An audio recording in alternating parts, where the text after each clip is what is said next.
13वां lesson इतिहास का महात्मा गांधी और राष्ट्रीय आंदोलन। तो इसमें हमने सविनय अवज्ञा आंदोलन के बारे में पढ़ चुके। महात्मा गांधी कब भारत आए, किस प्रकार से महात्मा गांधी ने सत्याग्रह आंदोलन शुरू किए और किस प्रकार से वो भारत की राजनीति के अंदर प्रवेश करा महात्मा गांधी ने, और कैसे धीरे धीरे वो जनता में इतने लोकप्रिय हो गए कि सभी नेताओं से अधिक लोकप्रिय नेता कौन थे? महात्मा गांधी। इसके बाद उन्होंने असहयोग आंदोलन शुरू किया, खिलाफत आंदोलन में पार्टिसिपेट किया, और इसके बाद अगला जो महात्मा गांधी का आंदोलन है वो है नमक सत्याग्रह। असहयोग आंदोलन समाप्त होने के कई वर्ष बाद तक महात्मा गांधी ने अपने को समाज सुधार कार्यों पर केंद्रित रखा। 1928 में उन्होंने पुनः राजनीति में प्रवेश करने की सोची। उस वर्ष सभी श्वेत सदस्यों वाले साइमन कमीशन, जो कि उपनिवेश की स्थितियों की जांच पड़ताल के लिए इंग्लैंड से भेजा गया था, के विरुद्ध अखिल भारतीय अभियान चलाया जा रहा था। गांधी जी ने स्वयं इस आंदोलन में भाग नहीं लिया, पर उन्होंने इस आंदोलन को अपना आशीर्वाद दिया था तथा इसी वर्ष बारदोली में होने वाले एक किसान सत्याग्रह के साथ भी उन्होंने ऐसा ही किया। साइमन कमीशन क्या था? 1928 में सर जॉन साइमन की अध्यक्षता में इंग्लैंड से एक कमीशन भेजा गया, जिसका काम था 1919 के अधिनियम का दोबारा से अवलोकन करना, उस पर विचार करना। भारतीय ने इसका विरोध क्यों किया? क्योंकि इसमें एक भी सदस्य भारतीय नहीं था। जब कोई लोग भारत का संविधान बनाए, उसके लिए कानून कायदे बनाए, और उस कमीशन में कोई भी भारतीय शामिल ना हो, तो स्वाभाविक था कि भारतीयों ने इस साइमन कमीशन का विरोध किया। जहाँ भी ये साइमन कमीशन गया, साइमन गो बैक के नारे से भारत गूंज उठा था उस समय। 1929 में दिसंबर के अंत में कांग्रेस ने अपना वार्षिक अधिवेशन लाहौर में किया। यह अधिवेशन दो दृष्टि से महत्वपूर्ण था। कौन कौन से दो कारण थे? जवाहरलाल नेहरू का अध्यक्ष के रूप में चुनाव, जो युवा पीढ़ी को नेतृत्व की छड़ी सौंपने का प्रतीक था। यानी नेहरू जी, पंडित जवाहरलाल नेहरू इस अधिवेशन के अंदर कांग्रेस के अध्यक्ष बनाए गए, जो युवा नेता थे उस समय।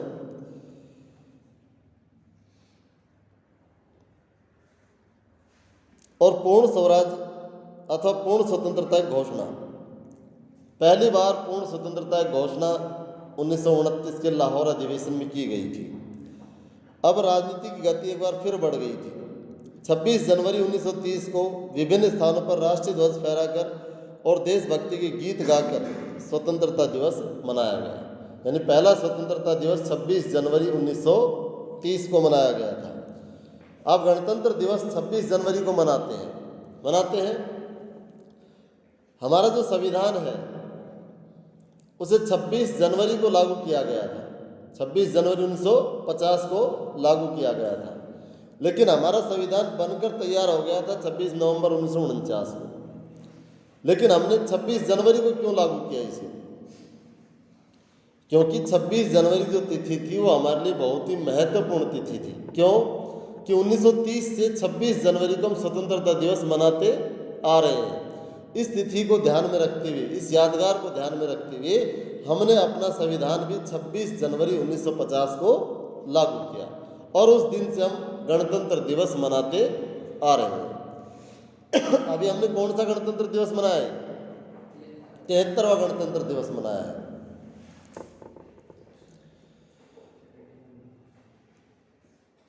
गांधी जी ने स्वयं सुस्पष्ट निर्देश देकर बताया कि इस दिन को कैसे मनाया जाना चाहिए। उन्होंने कहा कि यदि उद्घोषणा सभी गांवों और सभी शहरों, यहाँ तक कि अच्छा होगा अगर सभी जगहों पर एक ही समय में संगोष्ठियाँ हों तो अच्छा होगा। गांधी जी ने सुझाव दिया कि नगाड़े पीटकर पारंपरिक तरीके से संगोष्ठी के समय की घोषणा की जाए। राष्ट्रीय ध्वज को फहराए जाने से समारोह की शुरुआत होगी। दिन का बाकी हिस्सा किसी रचनात्मक कार्य में, चाहे वह सूत कताई हो अथवा अछूतों की सेवा अथवा हिंदुओं में मुसलमानों का पुनर्मिलन अथवा निषिद्ध कार्य अथवा ये सभी एक साथ करने में व्यतीत होगा, यह असंभव नहीं है। यानी कि झंडा फहराने के बाद हम उसके बाद कोई भी ऐसा रचनात्मक कार्य करेंगे जो हमारे लिए अच्छा है, हमारे समाज के लिए अच्छा है। इसमें भाग लेने वाले लोग दृढ़तापूर्वक ये प्रतिज्ञा लेंगे कि अन्य लोगों की तरह भारतीय लोगों की भी स्वतंत्रता और अपने कठिन परिश्रम के फल का आनंद लेने का अहर्णीय अधिकार है, और यह है कि यदि कोई भी सरकार लोगों को इन अधिकारों से वंचित रखती है या उनका दमन करती है तो लोगों को इन्हें बदलने अथवा समाप्त करने का भी अधिकार है। इसके बाद दांडी मार्च देखिए, जो इस 7 अवज्ञा आंदोलन शुरू होता है वो दांडी मार्च से शुरू होता है।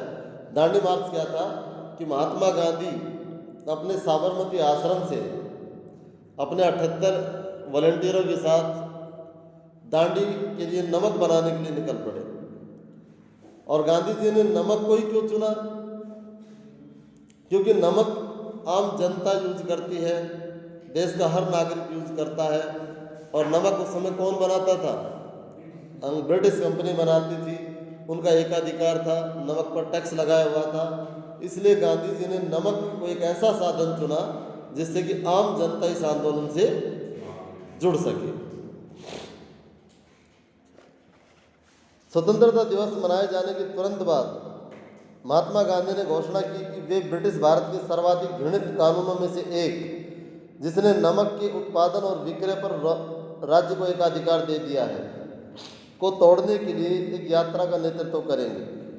नमक एकाधिकार का जिस मुद्दे पर उन्होंने चयन किया था वह गांधी जी की कुशल समझदारी का एक अन्य उदाहरण था। प्रत्येक भारतीय घर में नमक का प्रयोग अपरिहार्य था, लेकिन इसके बावजूद उन्हें घरेलू प्रयोग के लिए भी नमक बनाने से रोका गया और इस तरह उन्हें दुकानों से ऊंचे दाम पर नमक खरीदने के लिए बाध्य किया गया। नमक पर राज्य का एकाधिपत्य बहुत अलोकप्रिय था। इसी को निशाना बनाते हुए गांधी जी ने अंग्रेजी शासन के खिलाफ व्यापक असंतोष की संगठित करने की सोच रहे थे। अधिकांश भारतीयों को गांधी जी की इस चुनौती का महत्व समझ में आ गया था, किंतु अंग्रेजी राज को नहीं।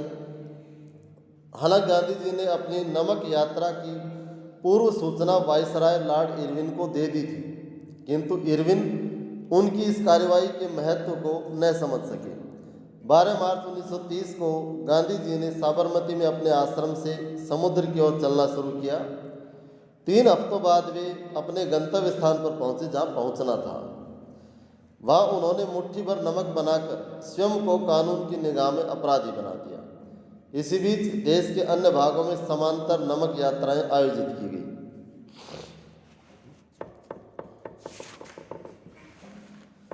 असहयोग आंदोलन की तरह अधिकृत रूप से स्वीकृत राष्ट्रीय अभियान के अलावा भी विरोध की असंख्य धाराएं थी। देश के विशाल भाग में किसानों ने दमनकारी औपनिवेशिक वन कानूनों का उल्लंघन किया, जिसके कारण वे और उनके मवेशी उन्हीं जंगलों में नहीं जा सकते थे जहां एक ज़माने में वे बेरोक-टोक घूमते थे। यानी वनों में जो लोग रहते थे और जो चलवासी लोग थे अपने पशु चारण के लिए जंगलों में जाते थे, उनको प्रतिबंधित कर दिया था जंगलों में जाने के लिए।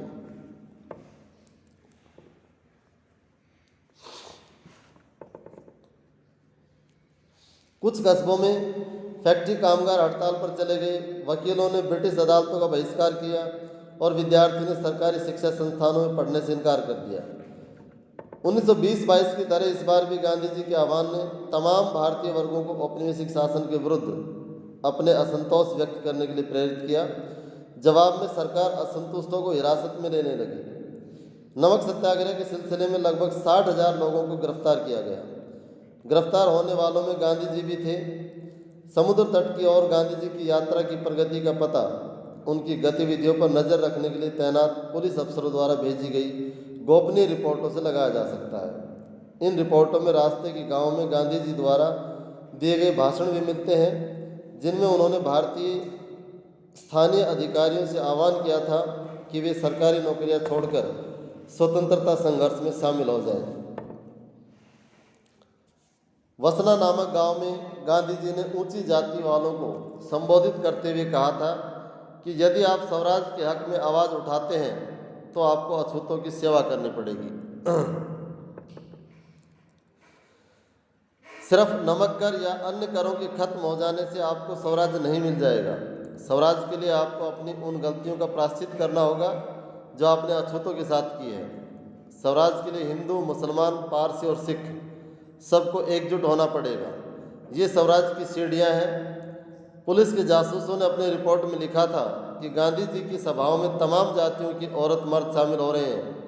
उनका कहना था कि हजारों वॉलंटियर राष्ट्रवादी उद्देश्य के लिए सामने आ रहे हैं। उनमें से बहुत सारे ऐसे सरकारी अफसर थे जिन्होंने औपनिवेशिक शासन में अपने पदों से इस्तीफे दे दिए। सरकार को भेजी अपनी रिपोर्ट में जिला पुलिस सुपरिंटेंडेंट, जो पुलिस अधीक्षक होता है, एसपी होता है, ने लिखा था कि श्री गांधी शांत और निश्चित दिखाई दिए।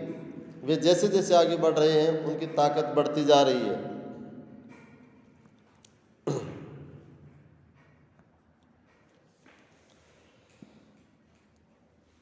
नमक यात्रा की प्रगति को एक और स्रोत भी समझा जा सकता है कि अमेरिकी समाचार पत्रिका टाइम को गांधी जी की कद काठी पर हंसी आती थी। पत्रिका ने उनके तकवे जैसे शरीर और मकड़ी जैसे पेड़ों का खूब मजाक उड़ाया। इस यात्रा के बारे में उन्होंने अपनी पहली रिपोर्ट में ही टाइम ने नमक यात्रा की मंजिल तक पहुंचने पर अपनी गहरी शंका व्यक्त कर दी थी। उन्होंने दावा किया था कि दूसरे दिन पैदल चलने के बाद गांधी जी जमीन पर फिसल गए थे। पत्रिका को इस बात पर विश्वास नहीं था कि इस मरियल साधु के शरीर में और आगे जाने की ताकत बची है, लेकिन एक हफ्ते में ही पत्रिका की सोच बदल गई। टाइम ने लिखा कि इस यात्रा को जो भारी जन समर्थन मिल रहा है उसने अंग्रेज शासकों को गहरे तौर पर बेचैन कर दिया है। अब वे गांधी जी को ऐसा साधु और राजनेता कहकर सलामी देने लगे जो ईसाई धर्मावलंबियों के खिलाफ ईसाई तरीकों को ही हथियार के रूप में इस्तेमाल करते थे। तो ये जो नमक आंदोलन था गांधी जी ने क्यों शुरू किया, दांडी मार्च क्या था, दांडी मार्च क्यों शुरू किया गांधी जी ने, और इसमें लोगों की भागीदारी क्या रही, ये क्वेश्चन है इसमें।